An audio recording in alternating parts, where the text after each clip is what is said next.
দেবীং সরস্বতীং ব্যাসং ততো জয়মুদীরয়েৎ। নিগমকল্পতরোর গলিতং ফলং শুকমুখাৎ অমৃতদ্রবসংযুতং পিবত ভাগবতং রসমালয়ং মুহুরহ রসিকা ভুবি ভাবুকা। শ্রী গুরুপাদ পদ্মের করুণায়, গৌর ভক্তবৃন্দের করুণায়, সর্বোপরি আমাদের মা জননীর করুণায় আমরা ভাগবতী কথা প্রসঙ্গে সময়োচিত লীলা প্রসঙ্গ স্মরণ করছিলাম।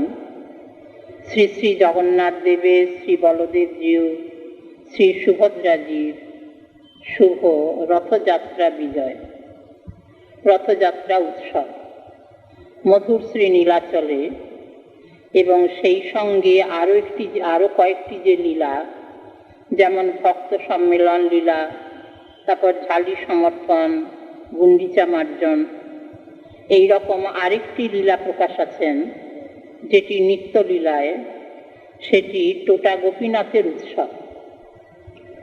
নিতাই চাঁদের আনা দ্রব্যে টোটা গোপীনাথের সেবা এবং তাতে মহাপ্রভুর আস্বাদন, সেই একটি লীলা প্রকাশিত আছে নিত্যলীলায়, আজও অনুষ্ঠিত হচ্ছেন। কারণ নীলাচলে তো গৌর দেশের ভক্তবৃন্দ আসেন প্রতি বছর এই রথযাত্রা উৎসব উপলক্ষে, কিন্তু মহাপ্রভু তার অভিন্ন তনু নিতাই চাঁদকে বারে বারে বলেন যে, দেখো শ্রীপাদ, তুমি প্রতি বছর এসো না, তুমি প্রতি বছর এই নীলাচলে এসো না। এই নিতাই চাঁদের উপরে মানা আছে, কিন্তু নিতাই মানা মানে না। আমরা শ্রী গুরুপাদ পদ্মের শ্রীমুখে শুনলাম, নিতাই মানা মানে না, তিনি প্রতি বছর নীলাচলে আসবেন। বললেন যে কেন, নিতাই চাঁদকে আসতে বারণ করেন কেন? মহাপ্রভু অসুবিধা হবে, কোনো অসন্তোষ? বলছেন না না, নিতাই এলে তো মহাপ্রভু খুব খুশি, খুব আনন্দ, কিন্তু ওটা আগ্রহটাকে আরো বাড়াবার জন্য। ওই যে শিশুদের স্বভাব আছে না, যে জিনিসটা করতে বারণ করা যায় সেটা বেশি করে করে, তেমনি নিতাই চাঁদকে যে আসতে বারণ করছেন, এটা নিতাই চাঁদের আগ্রহ বাড়াচ্ছেন, আরো বেশি করে আসবেন, তাতে তো মহাপ্রভুর আনন্দ। কারণ এলে পরে কি হয়, গৌর দেশের যে কাজ সেটা তো বন্ধ হয়ে যাবে। কারণ মহাপ্রভু নিজের যে সংকল্প, যে এই যে নাম প্রেম দান, সেটি তো মহাপ্রভুর স্বরূপে আর সম্ভব হচ্ছে না, বাইরের কাজ তো বন্ধ হয়ে গেল। নিজের ভিতরে যে রসের আস্বাদনে বিভোর, সেখানে বাইরের কাজ আর সম্ভব হচ্ছে না, অথচ সংকল্প করে এসেছেন। কবিরাজ গোসাইপাদ বললেন, যথেচ্ছ বিহরি কৃষ্ণ কইল অন্তর্ধান, অন্তর্ধান করি করে মনে অনুমান, আমি চিরকাল নাহি করি এই প্রেমভক্তি দান, প্রেমভক্তি বিনু জগতের নাহি অবস্থান। কিন্তু এই প্রেমভক্তি দান নীলাচলে যখন মহাপ্রভু গম্ভীরায়, তখন কি বাইরের এই কাজ হচ্ছে? তখন মহাপ্রভু দেখলেন যে আমার তো নাম বিশ্বম্ভর, বিশ্বের ভরণ পোষণ কর্তা, বিশ্ব যদি নাম প্রেমে না ভরে, তাহলে তো আমার নামের সার্থকতা হলো না। তাই তাঁরই অভিন্ন তনু নিতাই চাঁদকে ডেকে বলছেন যে, দেখো শ্রীপাদ, তুমি আমার কাজ সম্পূর্ণ করো, তোমার দ্বারেতেই আমার যত কিছু কাজ, আমার যতেক কার্য নিত্যানন্দ দ্বারে। তাই মহাজন বললেন, বিরলে নিতাই লইয়া হাতে ধরি বসাইয়া, মধুর কথা কন ধীরে ধীরে। কি মধুর কথা? নয়নে দেখিবে যারে, নাম প্রেম দিও তারে, কেহ যেন বঞ্চিত না হয়। আমরা শ্রী গুরুপাদ পদ্মের শ্রীমুখে শুনলাম, কোনো বিধি নিষেধ দিও না নিতাই, আমার কলিজীব বড় দুঃখী, কোনো বিধি নিষেধ দিও না নিতাই। বিধি নিষেধ দিলে তারা মানতে পারবে না, অপরাধী হবে। এই জন্যে নয়নে দেখিবে যারে, নাম প্রেম দিও তারে, শুধু মানুষ বলেও বলেননি, চোখে যাকে দেখবে সে পশু পাখি কৃমি কীট পতঙ্গ স্থাবর জঙ্গম গুল্ম লতা সব, কৃতপাপী দুরাচার নিন্দুক পাষণ্ডিয়ার, তারা জন্মে জন্মে ভকতি বিমুখ, তাদের সবাইকে হরিনাম দিয়ে খণ্ডাইও সবাকার দুঃখ। বলেন এটা আবার উপদেশ করতে হবে কেন? জীবকে হরিনাম করবার জন্যে ভগবানের দিকে উন্মুখতা, এটা আবার উপদেশের অপেক্ষা আছে? এটা তো স্বাভাবিক হবে। স্বাভাবিক হবে কেন? কারণ জীবের স্বভাব যা, জীব নিত্য কৃষ্ণ দাস, সে প্রভুর সেবা করবে না? যে দাস সে তো প্রভুর সেবা করবে। তেমনি জীবের স্বরূপ কি? কবিরাজ গোস্বাইপাদ বললেন জীবের স্বরূপ হয় নিত্য কৃষ্ণ দাস। তো সে তো স্বভাবে গোবিন্দ ভজবে। বললেন ভজে না। ভজে না কেন? এই জন্যই উপদেশের দরকার। জীব স্বভাবে যদি ভগবানকে বসত তাহলে পরে আর উপদেশের দরকার ছিল না। কারণ জীবের স্বরূপ কি? ওই যে নিত্য কৃষ্ণ দাস, এ তো বটেই, আর ভগবানের সঙ্গে অংশী অংশ সম্বন্ধ। ভগবান গীতা বাক্যে বললেন যে দেখো অর্জুন, মমই বাংশ জীবলোকে জীবভূত সনাতন মনঃস্থানি ইন্দ্রিয়ানি প্রকৃতি স্থানী পশ্যতি। আমার অংশ হলো জীব।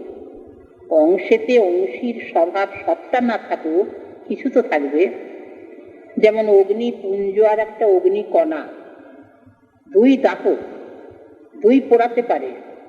তাহলে অগ্নিপুঞ্জের যে দাহকত্ব শক্তি, এটা অগ্নিকণাতে থাকবে না? বলেন হ্যাঁ থাকবে। কম হতে পারে, কিন্তু স্বভাবটা তো ভুলবে না। সে তো পোড়াবে, সে পুড়বে না। সে দাহ্য নয়, তাকে কেউ পোড়াতে পারবে না, সেই পোড়াবে, তবে ক্ষুদ্র বলে পেরে ওঠে না। তেমনি ভগবান অংশী, জীব অংশ। ভগবানের যে স্বরূপ, তিনি নিত্য স্বরূপ, তিনি জ্ঞান ঘন স্বরূপ, তিনি আনন্দ ঘন স্বরূপ, সচ্চিদানন্দ ঘনমূরতি। এই স্বরূপ তো জীবেও আছে। জীবও তো সচ্চিদানন্দময়। কিন্তু আমরা দেখি যে জীবের অবস্থাটা তো বিপরীত। জীব যে দেহটা পেয়েছে, যাকে আমি বলে মনে করে, যাকে আত্মা বলে মনে করে, সে তো অনিত্য। তাহলে নিত্যতা কোথায়? জীব যে জ্ঞান স্বরূপ, বললেন তো অজ্ঞানতায় ভরা, কোনো জ্ঞানই তো নেই। বলেন কেন? আমরা জ্ঞান রোজগার করি না? কত জ্ঞান লাভ করছি। বলেন ও জ্ঞান কিছু নয়। ও জ্ঞানেতে মায়াকে ঠেকানো যাচ্ছে না। মায়া আক্রমণ করেছে এবং দুঃখ দিচ্ছে জীবের যতই জ্ঞান থাকুক। তাহলে কোন জ্ঞানের অভাব যে অজ্ঞানতা বলা হচ্ছে? বলে ভগবত জ্ঞানের অভাব। তাহলে ভগবানের অংশ হয়ে ভগবানকে ভুলে আছে, এই জন্য ভগবানকে জানতে পারছে না। এই জ্ঞানের অভাবকেই বলা হয়েছে অজ্ঞানতা। তা না হলে প্রাকৃত জ্ঞান কত লাভ করে। বলে সে জ্ঞানের কোনো দাম নেই, সে জ্ঞান পুড়ে ছাই হয়ে যায়। শ্মশানে যখন দেহটা ভস্মীভূত হয়, তখন কোনো জ্ঞান সঙ্গে তো যাবেই না, সেইখানেই পুড়ে গেল। এই জ্ঞানের কোন দাম? জ্ঞান রোজগার করতে হবে, ভগবত জ্ঞান। বলে সেটা তো স্বরূপেই আছে। বলেন ভুলে গেছে তো। জীব নিত্য কৃষ্ণ দাস, তাহা ভুলি গেল, সে কারণে মায়া পিশাচি তার গলায় বাঁধিল। আনন্দ তো নেই, নিরানন্দে ভরা, অজ্ঞানতায় ভরা। তাহলে জীবের ভগবানের সঙ্গে যে পরিচয় আছে, যে সম্বন্ধ আছে, সেটা পাওয়া যাচ্ছে জীবে? বলেন না, মুখটা তো বিপরীত দিকে না। মুখটা বিপরীত দিকে হলে তো যেখান থেকে আসছে সে জায়গাটা দেখতে পায় না। তো গঙ্গার তীরে দাঁড়িয়ে যদি পিছন দিকে করে দাঁড়িয়ে থাকে, সামনে যদি কুয়ো থাকে, তাহলে গঙ্গায় স্নান করবে? বলে না, ওই কুয়োর জলই তুলে মাথায় ঢালবে।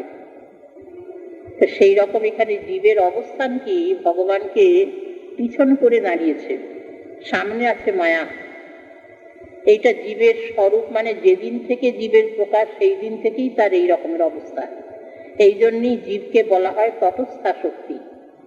তটে থেকেও তার স্বরূপ অনুভব করতে পারছে না। গঙ্গার তীরে দাঁড়িয়েও যদি গঙ্গার কাছে না যায়, অবগাহন স্নান না করে, নিজেকে পবিত্র না করে, তাহলে তার দুঃখ মেটাবে কে? তাই মহাজন দুঃখ করে বলেছেন না, অবতার সার গোড়া অবতার, কেননা চিনিলি তারে, করি নিরেবাস গেল না তিয়াস, আপন করম ফেরে। অবতার সার গোড়া অবতার, কেননা চিনিলি তারে। অবস্থাটা কেমন? করি নীরে বাস গেল না তিয়াস। জলের ধারে বাস করছে, কণ্ঠে উদগ্র পিপাসা। বলে জল পান করো, বলে করতে পারছে না। করি নীরে বাস গেল না তিয়াস, আপন করম ফেরে। সেই কণ্ঠের পিপাসা থেকেই গেল। জল পান করে পিপাসা মেটা, বলে পারছে না। জীবেরও সেই অবস্থা। আনন্দ ঘন বিগ্রহের অংশ, সে দুঃখ পাবে কেন? জ্ঞান ঘন স্বরূপের অংশ, তার অজ্ঞানতা থাকবে কেন? সে নিত্য স্বরূপের অংশ, সে অনিত্য হবে কেন?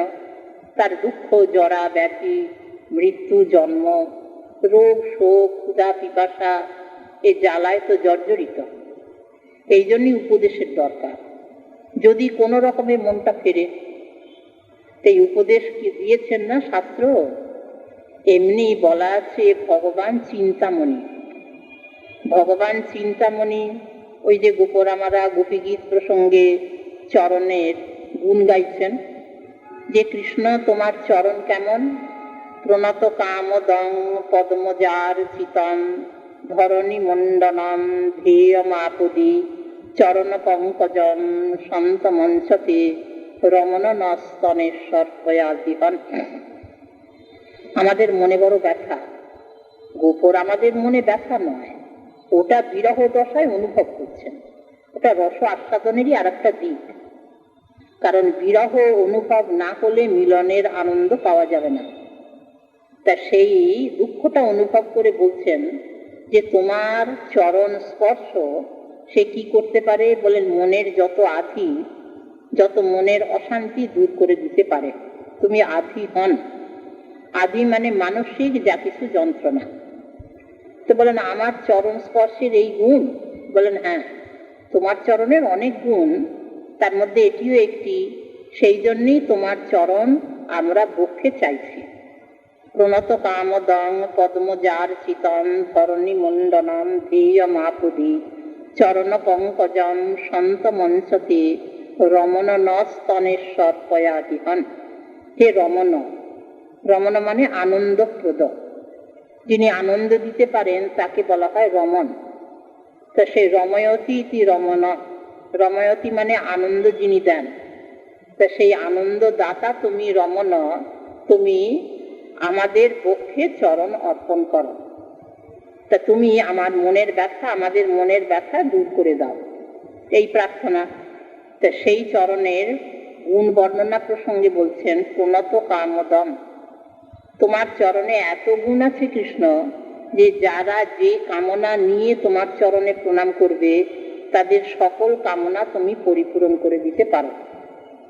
তুমি বাঞ্ছা কল্পতরু, তাহলে যে কোনো কামনা নিয়ে বোঝো তার কামনা ভগবান পূরণ করে দিতে পারেন। প্রণত কামদং পদ্মজার চিতম। তখন ভগবান যদি বলেন যে এত সম্পদ আমি কোথায় পাবো? কত রকম মানুষ কামনা করবে, কত সম্পদ চাইবে, কত রকমের তার বাসনা, তা সব বাসনা পূরণ করবার ক্ষমতা আমার কি করে হবে? বলেন তুমি যে পদ্মজার চিতম, কোটি লক্ষ্মী সেবিত পাদপদ্ম তুমি, তোমার সম্পদের অভাব? আর তাছাড়া তোমার চরণের আরো গুণ আছে। আরো গুণ কি? বলেন ধরণী মণ্ডনম ধ্যেয়মাপদি। তোমার ওই ধ্বজবজ্রাঙ্কুশ চিহ্নিত চরণ যুগল এই মাটির বুকে, মায়ার জগতের বুকে বিচরণ করার কথা নয়। তুমি মায়ার মাটি স্পর্শ করবে কেন? কিন্তু তুমি করেছ। সেই জন্য ধরণীর সুসম্পদ, ধরণী ভাগ্যবতী। তোমার চরণ হিয়ায় ধরেছে, সেই জন্যে ধরণী ভাগ্যবতী। আর তাছাড়া তুমি ধ্যেয়ম আপদি, আপদকালে ধ্যানের যোগ্য। এটা ভগবানের চরণের একটা বড় গুণ। সম্পদে যদি মানুষ স্মরণ নাও করে, বিপদের সময় একবার স্মরণ করে না? বিপদে স্মরণ করলে পরে তিনি সেই বিপদ বারণ, তিনি বিপদ ভঞ্জন, তিনি বিপদ থেকে মুক্ত করেন। ধ্যেয়ম আপদি, আপদকালে ধ্যানের যোগ্য। প্রণত কামদং পদ্মজার চিতম ধরণী মণ্ডনম ধ্যেয়মাপদি চরণ পঙ্কজম সন্ত মঞ্চতে রমণ নস্তনেশ্বর প্রয়াধিপন। তাহলে দুঃখ নিবারণ করতে গেলে পরে ভগবানকে বুঝতে হবে, এছাড়া কোনো পথ নেই। আলো জ্বালা ছাড়া যেমন অন্ধকার দূর করা যাবে না, সেই জন্যে সেই রকম এখানেও ভগবানের ভজন ছাড়া, গোবিন্দ ভজন ছাড়া সুখ হবে না। ওই যে শ্রীকৃষ্ণ ভজনম রীতে ন সুখং কদাপি, বৃন্দাবনে অথবা নিজ মন্দিরে বা শ্রীকৃষ্ণ ভজনম রীতে ন সুখং কদাপি। আমরা সুখ সুখ করে করে খুঁজি, কোথায় গেলে পাবো, কোথায় গেলে পাবো, বলেন ওই একটাই জায়গা। তাই এখানে ভগবানকে বুঝলে দুঃখ নিবারণ হবে, কিন্তু এটা জীব জানে না, জীব বোঝে না। তাই এখানে চিন্তামণি বলছেন, ভগবানের পাদ পদ্ম তো চিন্তামণি বটেই, চিন্তা মাত্রে যে কোনো সম্পদ পাওয়া যায়। বলেন আর কি চিন্তামণি আছে? বলেন নাম চিন্তামণি। নাম সুতরাং চিন্তামণি, কারণ ভগবানের সঙ্গে নামের অভিন্নতা।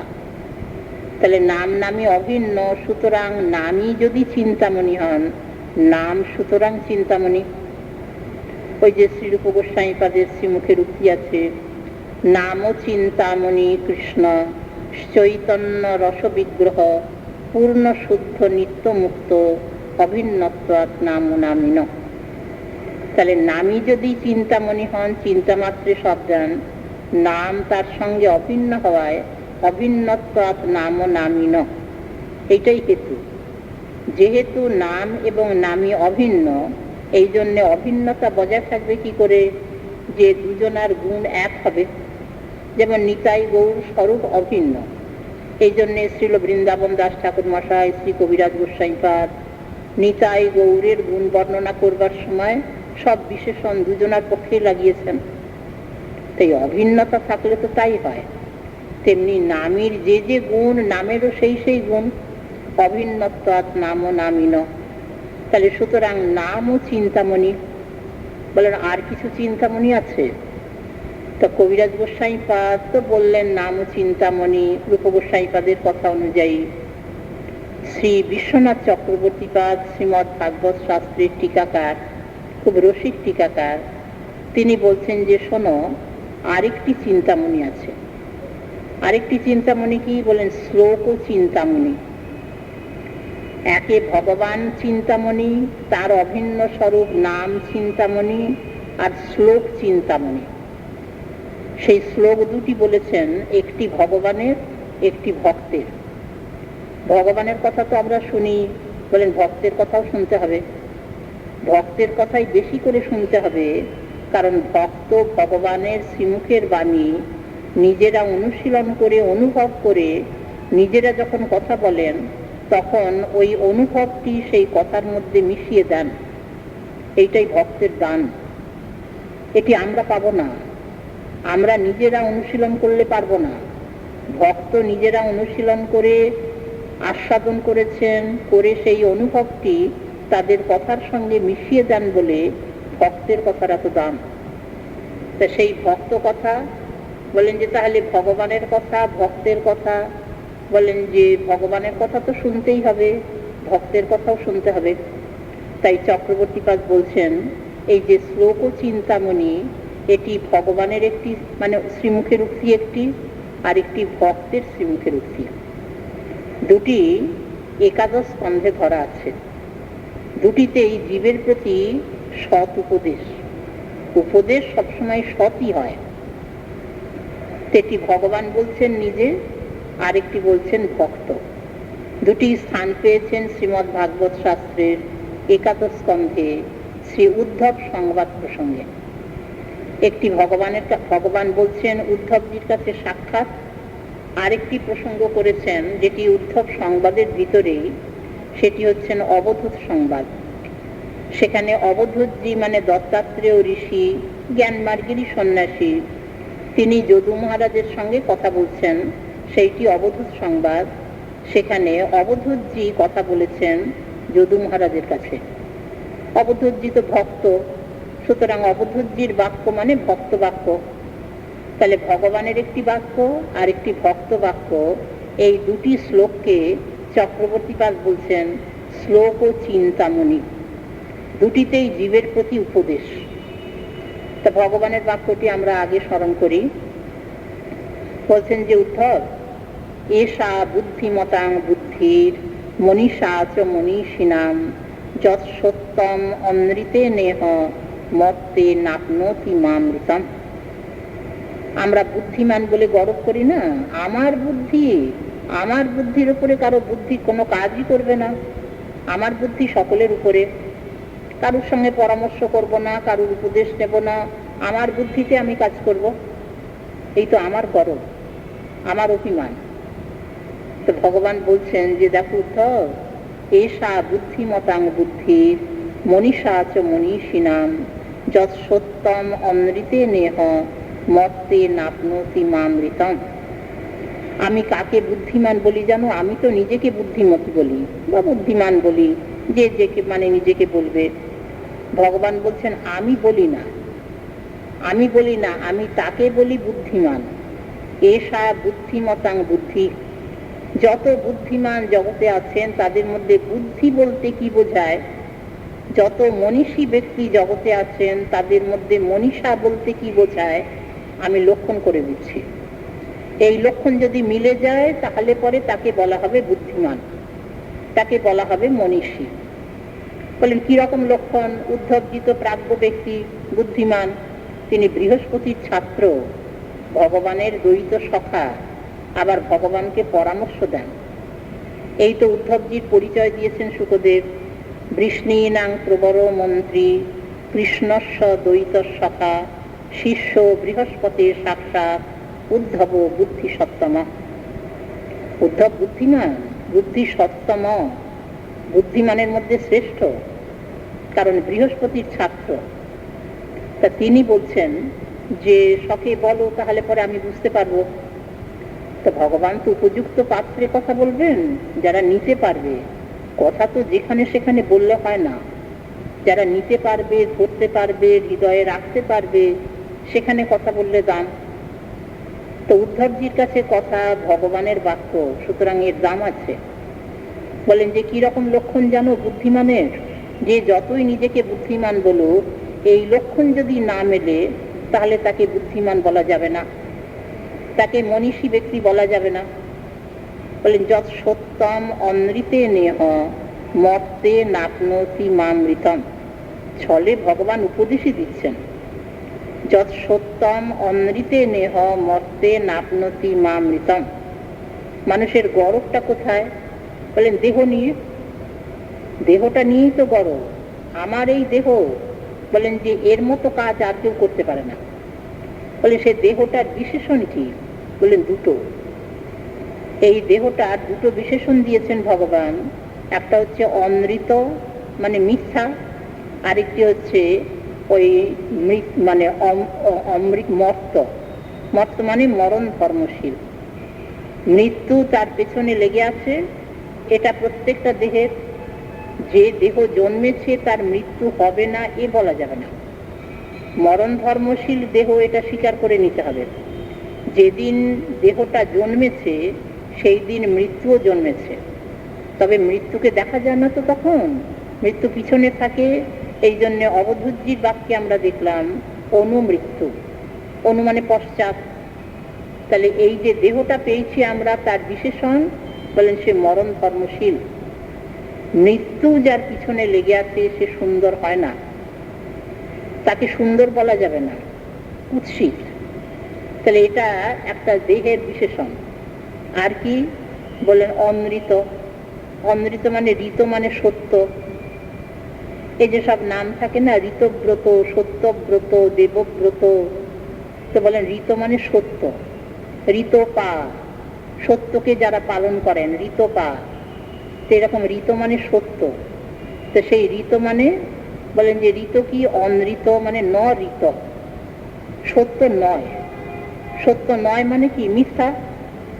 সত্য যেটা নয় তাকেই তো আমরা মিথ্যা বলি। অসত্য তো বলি, কিন্তু অসত্য থেকে মিথ্যা বললে আরো স্পষ্ট। তাহলে দেহের দুটো বিশেষণ, একটা অমৃত আর একটা মর্ত।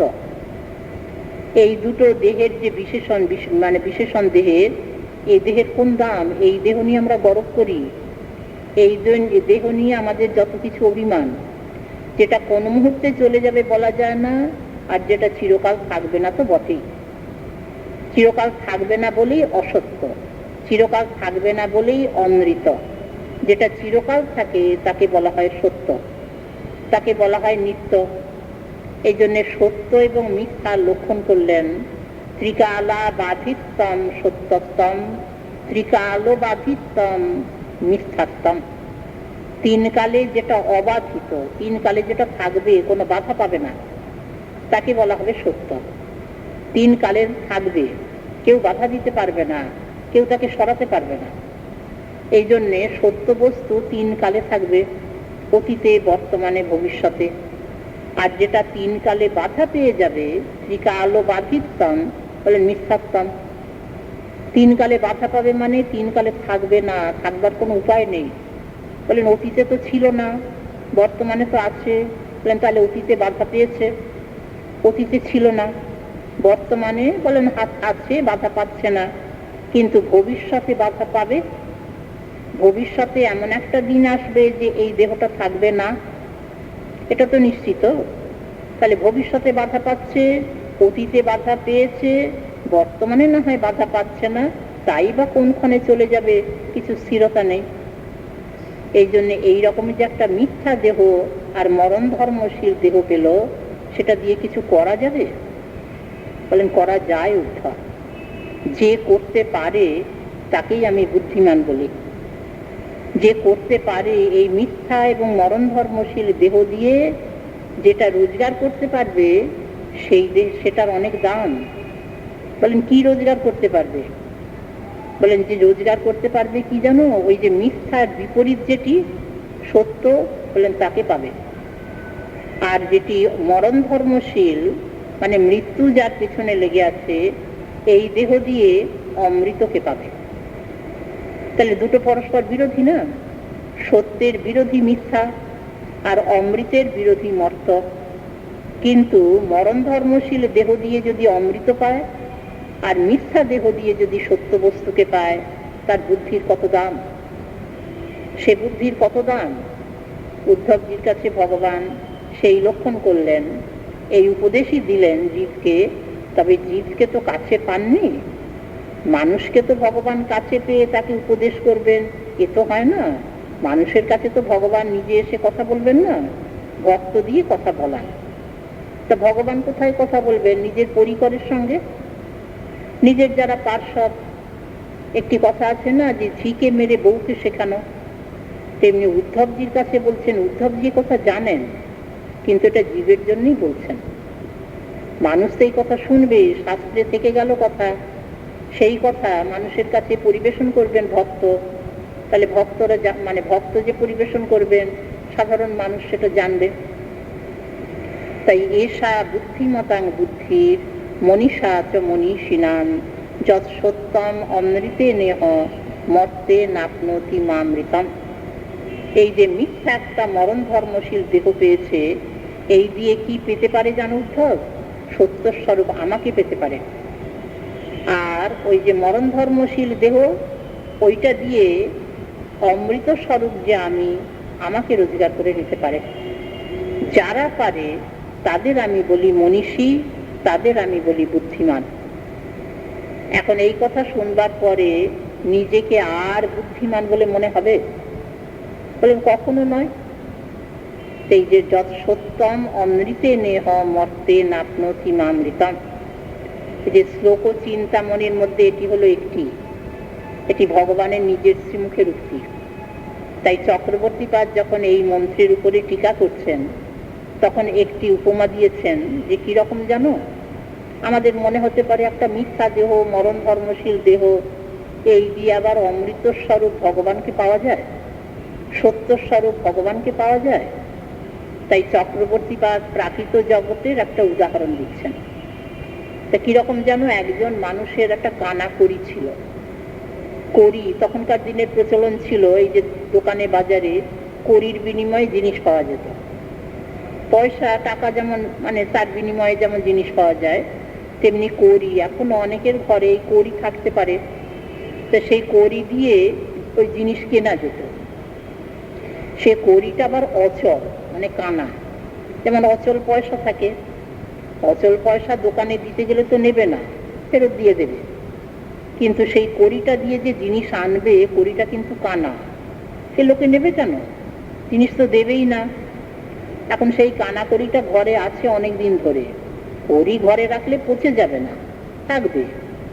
ওই কড়িটা নিয়ে একজন বেরিয়েছে ঘর থেকে, দেখি তো এই কানা কড়িটা দিয়ে কিছু রোজগার করা যায় কিনা।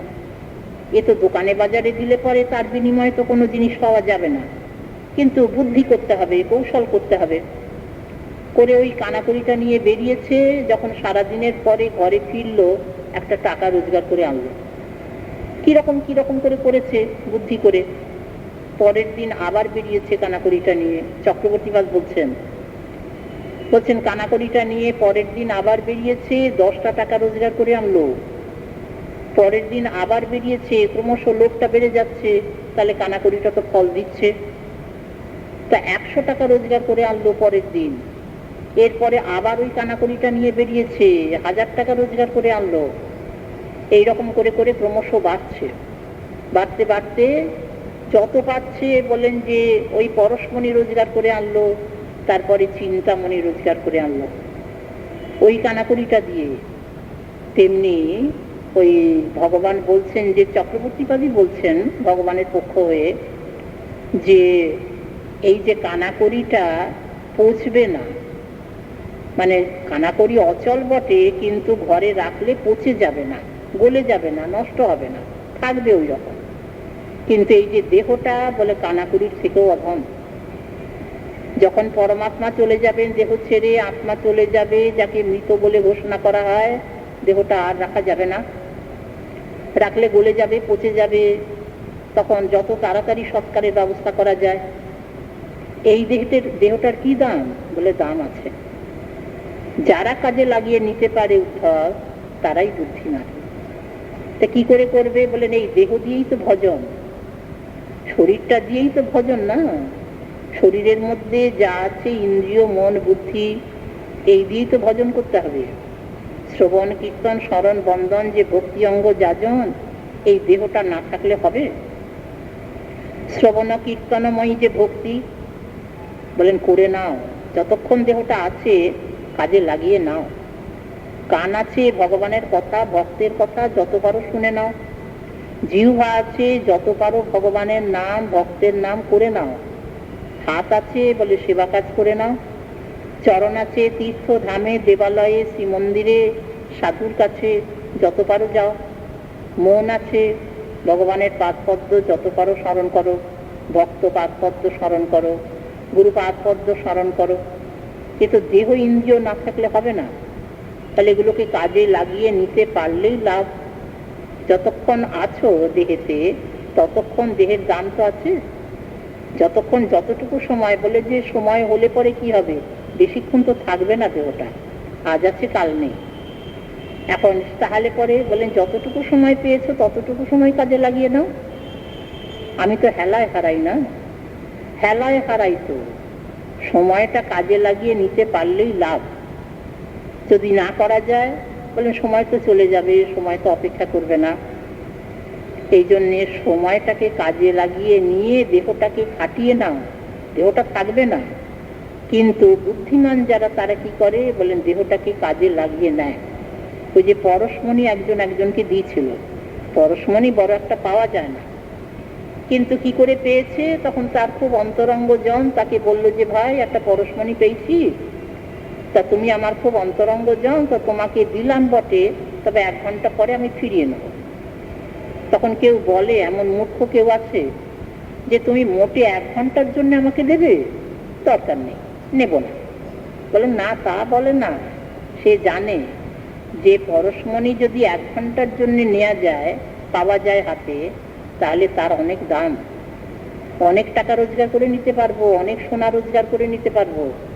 1 ঘন্টার সময় অনেক, একটা মুহূর্ত যদি পাওয়া যায় তাই লোহাতে ঠেকিয়ে সোনা করিয়ে নেওয়া যায়, আর 1 ঘন্টা তো অনেক সময়। এই জন্যে ওই যে সুখদেব মহারাজ পরীক্ষিতকে বলেছিলেন না, তবাপ পেতর হে কৌরব্য সপ্তাহ জীবিতাবধি। মহারাজ আপনি চিন্তা করছেন আপনার 1 সপ্তাহ পরমায়ু, 7 দিন পরমায়ু, এর জন্য আপনি চিন্তা করছেন? প্রচুর পরমায়ু, মানে ওই অর্ধ মুহূর্ত পরমায়ু পেয়ে ভট্টাঙ্গ রাজা ভজন করে ভগবানের পাদপদ্ম পেলেন। আপনার তো 7 দিন পরমায়ু, যথেষ্ট। যথেষ্ট কিসের পক্ষে? ভগবানের পাদপদ্ম পাবার পক্ষে। একজন মানুষের জীবনে 7টা দিন পরমায়ু ভগবানের পাদপদ্ম পাবার পক্ষে যথেষ্ট। তাই শুকদেব বললেন যে মহারাজ, আপনার চিন্তা কি? তাই যতক্ষণ পাওয়া গেছে হাতে দেহটা কাজে লাগিয়ে নিতে পারলেই লাভ। পরশমণি 1 ঘন্টার জন্য পেলে সে লোহায় ঠেকাচ্ছে, পেয়ে আর দেরি করা চলবে না, আঁচলে বেঁধে রাখা চলবে না, কখন আঁচল খুলে পড়ে যাবে। এই জন্যে দেহটা পেয়েছি বটে, আচ্ছা ভজন করবো কোন? এখনই করার কি দরকার? এখনই হরিনাম করার কি দরকার? তো মহাজন সাবধান করে বললেন না যে কালকে যেটা করবে মনে করেছো আজকে করো, কালকে থাকবে কিনা দেহটার স্থিরতা নেই। আর আজকে যেটা করবে বলে মনে করেছো সেটা এখনই করো। পর মুহূর্তে যদি দেহটা না থাকে, কালি যা করিবা তা করো আজকে করো, আর আজকে যেটা করবে তা করো এখনই। কি জানি কখন যাই, এইটা চিন্তা রাখতে হবে। এইটা মনের মধ্যে সবসময় চিন্তা রাখতে হবে যে কি জানি কখন যাই। আমি তো নিশ্চিন্ত হয়ে আছি, এখন তো মরছি না, এখন তো অনেকদিন বাঁচবো, তো অনেকদিন বাঁচবো, আজই ভগবত ভজন করার কি দরকার? কিন্তু কি জানি কখন যাই। ওই যে প্রসিদ্ধ একটি সাবধান বাণী আছেন, নিঃশ্বাসে নহি বিশ্বাস কদা রুদ্ধ ভবিষ্যতি আবাল্লাতে বক্তব্যম হরের নামই বকে বলম। নিঃশ্বাসকে বিশ্বাস করা যাবে না। নিঃশ্বাস একটা বাতাস, বাতাসটা চলমান, বাতাস সবসময় অস্থির, সবসময় চলছে, স্থির হবে না। পবন স্থির হবে না, সেটা বেরোচ্ছে আবার ঢুকছে বটে, কিন্তু কখন আটকে যাবে বলা যায় না। যখনই আটকে গেল, বাইরের বাতাসটা ভিতরে গেল না, ভিতরের বাতাসটা বাইরে বেরোলো না, তখন তো সব শেষ। সেই জন্যে সমস্ত জীবনটা দাঁড়িয়ে আছে একটা বাতাসের উপরে, বাতাসকে বিশ্বাস করা যায় না। সেই জন্যে জীবনটাকেও বিশ্বাস করা যায় না, কোন মুহূর্তে চলে যাবে কিছু স্থিরতা নেই। ওই যে ভগবত ভজনে বলেছেন না যে মৃত্যু কেশে ধরে আছে, কোন সময় টেনে নিয়ে যাবে বলা যায় না। এই রকম করে ভজন করতে হবে। ভজন তো তুলে রাখি আমি, আজকে আর পারলাম না, থাক, তোলা থাক। বলেন এইরকম কত কাল গেল, কত আজ গেল, হলো না। তাই ভগবান বলছেন যে উদ্ধব, এই কাজ যারা করে নিতে পারে, দেহ ইন্দ্রিয় পেয়ে সেই সময়ে যদি ভজন করে আমাকে পেয়ে যেতে পারে, তাহলে আমি তাকে বলি বুদ্ধিমান। এই শ্লোক ও চিন্তামণির মধ্যে এটি ভগবানের শ্রীমুখের উক্তি একটি। আরেকটি আছে ভক্তবাক্য। ভক্তবাক্য যেটি অবধূতজি বলছেন যদু মহারাজের কাছে।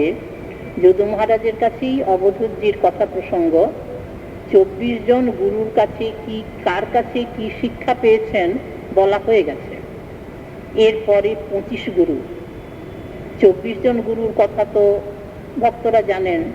24 জন গুরুর কাছে কার কাছে কি শিক্ষা সব বলবার পরে বললেন, মহারাজ আমার আর একজন গুরু আছে। সে কে? বললেন নিজের দেহটা। নিজের দেহটা যে আমার কাছে গুরু। তখন যদু মহারাজের কৌতূহল হয়েছে যে অবধূতজি, তাহলে দেহ গুরুর কাছে আপনি কি শিক্ষা করলেন? প্রত্যেকের কাছে যা শিক্ষা করেছেন সেটা তো শোনালেন কৃপা করে, কিন্তু দেহ গুরুর কাছে কি শিক্ষা করলেন? বললেন যে 2টো জিনিস শিখেছি মহারাজ, একটা বিবেক আর একটা বৈরাগ্য।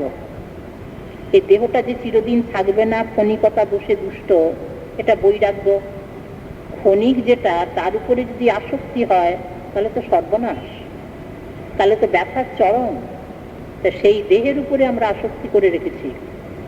এর থেকে শিখলাম বৈরাগ্য আর বিবেক, মানে ভালো মন্দ বিচার, সদসৎ বিচার, কোনটা ভালো কোনটা মন্দ এইটাই তো বোঝা যায় না।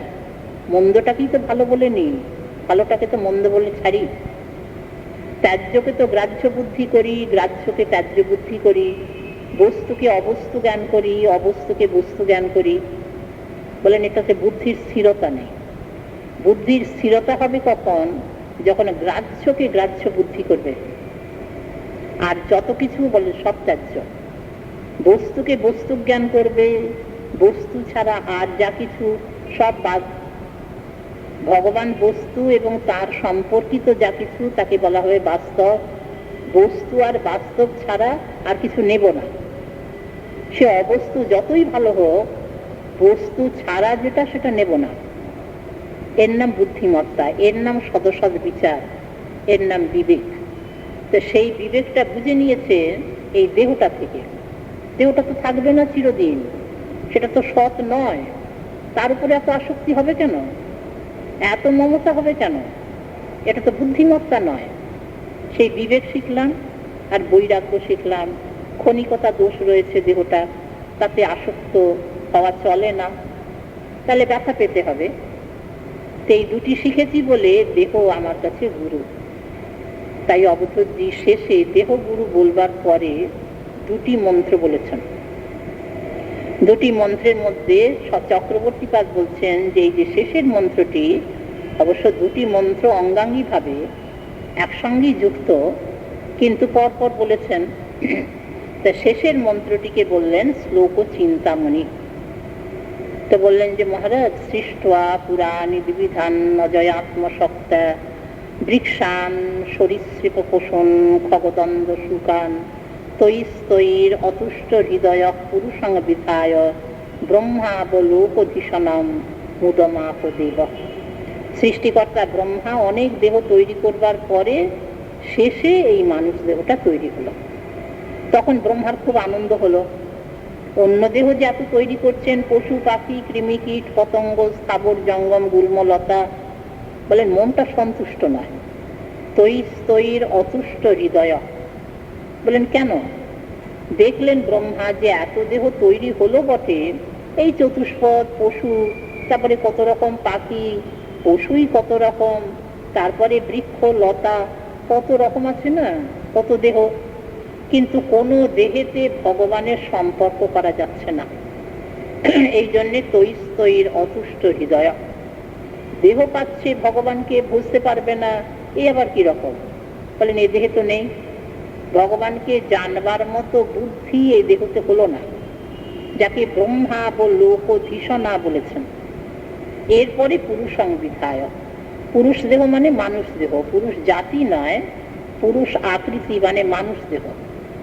মানুষ আকৃতি তো নারীরও, তা নারীও তো ভজন করতে পারে। এই জন্য পুরুষং বিধায় বলতে মানুষ দেহ। তা মানুষ দেহ যখন তৈরি হলো, ব্রহ্মার খুব আনন্দ, মুদম আপদেব। বলেন কেন এত আনন্দের কারণ কি? দেখলেন বিচার করে যে এই মানুষ দেহে এমন একটা উপাদান দিয়ে তৈরি যাতে ভগবানকে জানতে পারে। সে চেষ্টা করলে যদি কৃপা হয় তাহলে জানতে পারে, যাকে বলেছেন ব্রহ্মা লোকধীশনা। ধীশনা মানে বুদ্ধি। ওই যে ভগবানের বাক্যের সঙ্গে মিল আছে। ভগবান বললেন এষা বুদ্ধিমতাং বুদ্ধির মনীষা চ মনীষিণাম যৎ সত্যম অনৃতে নেহ মর্তে নাপ্নোতি মামৃতম। বুদ্ধি কথাটা সব জায়গায় আছে। মহারাজ পরীক্ষিতকে যখন প্রশংসা করছেন সুখদেব, মহারাজ আপনার চিন্তা কি? কৃষ্ণ কথায় আপনার মন লেগেছে, এইখানে বুদ্ধির স্থিরতা হয়ে গেছে, আপনার কোনো চিন্তা নেই, আপনার সব পাওয়া হয়ে যাবে, কোনো চিন্তা নেই। সম্যক ব্যবসিতা বুদ্ধি স্তব রাজর্ষি সপ্তম বাসুদেব কথায় আনতে যজ্জাতা নৈষ্ঠিকী রথি।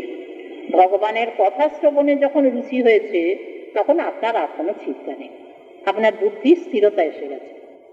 তো সেই বুদ্ধি কথাটা সব জায়গায় আছে। এখানেও ভগবান বললেন এষা বুদ্ধিমতাং বুদ্ধি। অবধূতজি বলছেন ব্রহ্মা লোকধীশনা। তাহলে ব্রহ্মা যখন দেখলেন যে দেহেতে তো এইটা দেয়া আছে, মানুষ দেহেতেই আছে, অন্য দেহে নেই, তখন ব্রহ্মার খুব আনন্দ হলো। এখন মানুষ দেহ তো আমরাও পেয়েছি, আমিও তো পেয়েছি, সেইটা খরচ করতে হবে তো, সেটা মনে রেখে কাজ করতে হবে তো। ব্রহ্মা লোকধীশনা মানে ভগবানকে জানা যায়। এই মানুষ দেহে ভজন করে ভগবানকে জানা যায়, তাই তো ব্রহ্মার আনন্দ হয়েছে না। তো বলেন তাহলে মানুষ দেহ পাওয়ার পরে কি করতে হবে?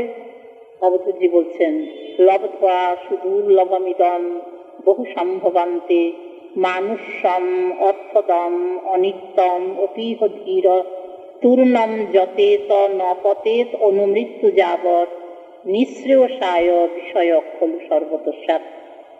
আমি ভাবি মানুষ দেহ পেয়েছি, এত ইন্দ্রিয় মন বুদ্ধি এমন, শরীরটাও তেমনি, ভালো করে পরিপাটি করে বিষয় ভোগ করা যায় যা পশু পাখি পারে না। তা সেই রকম বিষয় ভোগ ভালো করে পরিপাটি করে করে নিই। বললেন ওটা বুদ্ধিমত্তা নয়, যেটা অন্য কোনো দেহে পাওয়া যাবে না সেইটা রোজগার করে নিতে হবে। পশু পাখি পারবে না, স্থাবর জঙ্গম গুলমলতা পারবে না, সেইটা মানুষ দেহেতে যদি রোজগার করে নিতে পারা যায় তার নাম বুদ্ধিমত্তা। বলে সেটা কি?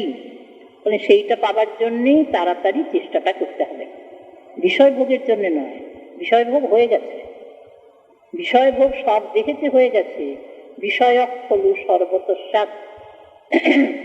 তাই অবধূতজি যদু মহারাজের কাছে বলছেন বটে, কিন্তু এটা জীবের জন্যে, এটাও জীবের শিক্ষার জন্যে, তাদের কাছেই উপদেশ। কিন্তু মানুষকে তো অবধূতজি কাছে পাননি, পেয়েছেন যাকে তাকে উপলক্ষ করেই কথা রেখে গেলেন। লব্ধ্বা সুদুর্লভমিদম বহু সম্ভবান্তে। মহারাজ এই যে মানুষ দেহটা জীবাত্মা পেয়েছে অনেক সম্ভবের ফল, সেটা পেয়ে আমি ধন্য হয়েছি। তেমনি পেয়েছ সাধের মানব জন্ম। বলেন কবে পেয়েছে, কখন পেয়েছে? 84 লক্ষ জনি করে প্রমাণ পেয়েছ সাধের মানব জন্ম। তাই এ তো রিপু সেবার জন্ম নয় রে, এ যে সুদুর্লভ হরিভজনের জন্ম। বলেন রিপু সেবাটা কি রকম? উপমা দিচ্ছেন বাবাজি মহারাজ, শ্রীগাল কুকুরের মতো। শ্রীগাল কুকুরের মতো এ বিষয় ভোগের জন্ম নয়, পেয়েছ সাধের মানব জনম, 84 লক্ষ জনি করে প্রবণ, এ তো রিপু সেবার জন্ম নয় রে। শ্রীগাল কুকুরের মতো এ তো রিপু সেবার জন্ম নয় রে, এ যে সুদুর্লভ হরিভজনের জন্ম। তারাও ইন্দ্রিয় পেয়েছে, তারাও মন বুদ্ধি পেয়েছে, তারাও দেহ পেয়েছে, কিন্তু হরিভজন করতে পারে না। মানুষও সেই দেহ ইন্দ্রিয় মন বুদ্ধি পেয়েছে, এরা যদি ওই পশুর মতো সেই বিষয় ভোগ নিয়ে থাকে, বললেন যে তাহলে তো পশুর দেহই হলো, মানুষ দেহ পাবার সার্থকতা কি হলো? সেই পশু দেহটা আর এই মানুষ দেহের মধ্যে তফাৎটা কি হলো? ওই যে বলেছেন না, পশুভির সমানা আহার নিদ্রা ভয়ময়ী চুনঞ্চ সামান্যমে তৎপশুভির নরানাম ধর্ম হিতে সাং অধিক বিশেষ ধর্মেন হীনা পশুভির সমানা। ধর্ম যাজন যদি না করা যায়, এই ভজন যদি না করা যায়, তাহলে পরে এই পশু দেহ আর মানুষ দেহের মধ্যে কোনো তফাৎ নেই। দেখতে মানুষের আকৃতি, কিন্তু পশুর থেকেও অধম। পশুরা পারে না, মানুষ তো পারে। কিন্তু মানুষও যদি ওই শুধু বিষয় ভোগ নিয়ে থাকে হরিভজন বাদ দিয়ে, বলেন তাহলে পশুর সঙ্গে তার কোনো তফাৎ নেই। এই জন্য বলেছেন না যে দেখতে মানুষের আকার বটে, মনুষ্যত্বের গন্ধ নাই রে। মানুষ হলে ভালোবাসা থাকত। মহাজনেরও কথা আছে, মানুষ উত্তম দেহ ভারতবর্ষেতে সেহ ইহার অধিক কিবা চাপ। ভারতবর্ষের মাটি সাধন ভূমি, এই জন্য বিদেশিরা ভারতবর্ষে এসে ভজন করছে। তাদের দেশে থেকে করলে পারত। বললেন সেটা সাধন ভূমি নয়, সেটা ভজনের ভূমি নয়, সেটা ভোগের ভূমি। সে মাটিতে ভজন হবে না। এই জন্যে তারা সেই নিজেদের ওই যে ঘর বাড়ি টাকা করি সব ছেড়ে, সে ঐশ্বর্যের ভূমি ছেড়ে এই মাটিতে এসেছে। কি দরকার ছিল? বলেন এই ভারতবর্ষের মাটির এমন একটা গুণ, সাধন ভূমি, এই মাটিতে ভজন হবে। তাই মানুষ উত্তম দেহ ভারতবর্ষেতে সেহ ইহার অধিক কি বাঁচা। তাহলে সেই জন্ম তো হয়েছে, মানুষ দেহই তো আমরা পেয়েছি, আর ভারতবর্ষের মাটিতেই জন্ম। সুতরাং ইহার অধিক কি বা চাও? তা কাজ করে নিতে পারলেই বুদ্ধিমত্তা, আর না করতে পারলেই মূর্খতা। মূর্খতার লক্ষণ করেছেন না, আমরা মূর্খ বলি যারা লেখাপড়া শেখেনি। আমার মতে মূর্খ কে? বলেন ও লেখাপড়া জানে না, মূর্খ। ভগবান উদ্ধবজির কাছে মূর্খের লক্ষণ করছেন। উদ্ধবজিও প্রশ্ন করেছেন, কে মূর্খ, কে পণ্ডিত, কে আর্থ মানে ধনী, কে দরিদ্র, এসব প্রশ্ন আছে উদ্ধবজি। ভগবান উত্তর দিচ্ছেন যে দরিদ্র কে জানো উদ্ধব? যে অসন্তুষ্ট। অসন্তুষ্ট যে সে দরিদ্র, যে সন্তুষ্ট সে ধনী। যে সর্বদা সন্তুষ্ট বলেন সে ধনী। বলেন তার প্রচুর অর্থ নেই, বলে না থাক, না থাক, অর্থে কিছু হয় না। তো অর্থে কিছু হয় না, মনটা যদি সর্বদা সন্তুষ্ট থাকে তাহলে পরে সে ধনী। তার প্রচুর ধন, ধন নিয়ে মানুষ কি করবে? সন্তুষ্ট হবে তো। তা সে যদি ধন ছাড়াই সন্তুষ্ট হয় তাহলে পরে ধনের কি দরকার? তাহলে যে দরিদ্র সে অসন্তুষ্ট, যে অসন্তুষ্ট সে দরিদ্র, আর যে সন্তুষ্ট সে ধনী। এই জন্য ভক্ত ধনী। ভগবান ভক্তের সম্বন্ধে সন্তুষ্ট বিশেষণটা দিয়েছেন, এবং সেই সন্তুষ্ট ভক্ত কখন? বলেন সর্বদা। সন্তুষ্ট সততং যোগী যতাত্মা দৃঢ় নিশ্চয় মজ্জর্পিত মনোবুদ্ধি যৌমদ ভক্ত সমিপ্রিয়।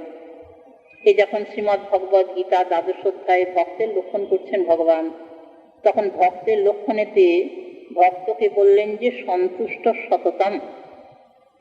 ওখানে যোগী মানে ভক্ত, যোগী মানে হঠযোগী, রাজযোগী তা নয়। ভগবানের সঙ্গে যোগ থাকলেই যোগী।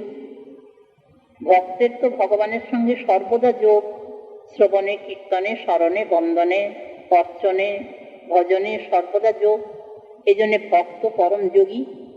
বলেন সে কিরকম? বলেন সর্বদা সন্তুষ্ট, সন্তুষ্ট সততম যোগী। বলেন আমিও সন্তুষ্ট হই। বলেন কখন? যেটা চাইছি সেটা যদি পাই তাহলে সন্তুষ্ট, যেটা চাইছি সেটা যদি না পাই তাহলেই অসন্তোষ। ভক্ত তা নয়। ভক্ত পেলো না পেলো, খেলো না খেলো, ওই পরনের একটা কাপড় জুটলো না জুটলো, বলেন যে তাহলেও সন্তুষ্ট, যে কোনো অবস্থায় সন্তুষ্ট। এই জন্যই তো সর্বদা সততম। সততম বলতে কোনো সময়কে তো বাদ দেওয়া যাবে না। সন্তুষ্ট সততম যোগী যতাত্মা দৃঢ় নিশ্চয় মজ্জর্পিত মনোবুদ্ধি। তো অর্জুনদেব যদি প্রশ্ন করেন যেটা কি করে হতে পারে, বলেন মজ্জর্পিত মনোবুদ্ধি। এটা হচ্ছে কারণ। তার মন বুদ্ধি যা কিছু সব আমাকে অর্পিত হয়ে গেছে।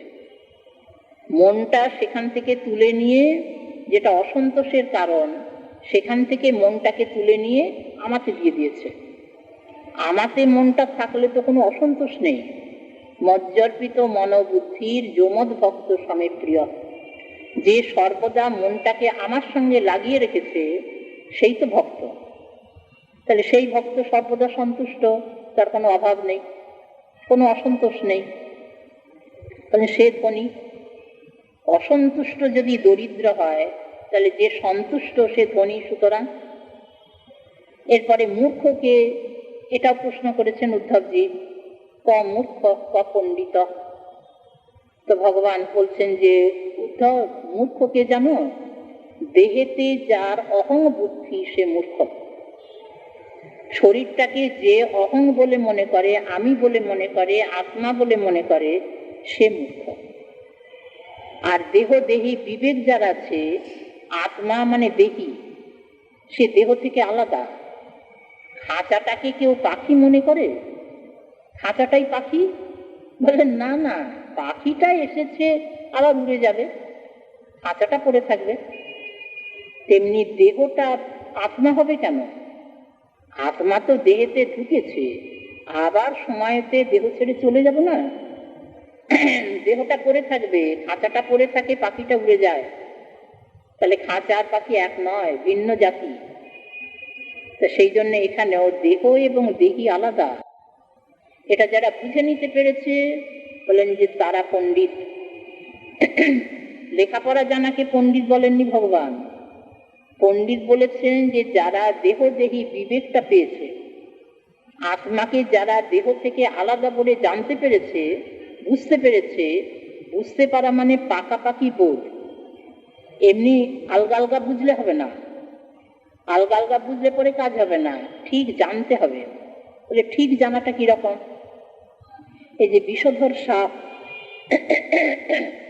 বিষধর সাপ ওই যে ফনা তুলে কিরকম হেলে দোলে না, তা দেখতে ভালো লাগে, স্পর্শ করলে বোঝা যাবে শীতল ঠান্ডা, ত্বগিন্দ্রিয়টা ঠান্ডা চায়, একটা তাপে গেলে পরেই হাতটা উঠে আসে, আর ঠান্ডা জিনিসে যখন হাতটা পড়ে অনেকক্ষণ রাখা যায়, ভালো লাগে। তা সেই রকম এই যে বিষধর সাপ স্পর্শ করলে শীতল, আবার ওই দেখতেও ভালো লাগে, বেশ চকচক করে, বেশ হেলে দোলে, তা হাত দিয়ে জড়িয়ে নি, আলিঙ্গন করু? বললেন না, পাকাপাকি ভাবে জানে স্পর্শ করলেই মৃত্যু। এই যে পাকাপাকি জানা, বুদ্ধিটা সেইখানে স্থির হয়ে আছে যে না বাবা, ওর কাছে যাব না, গেলেই মৃত্যু, স্পর্শ করলেই মৃত্যু।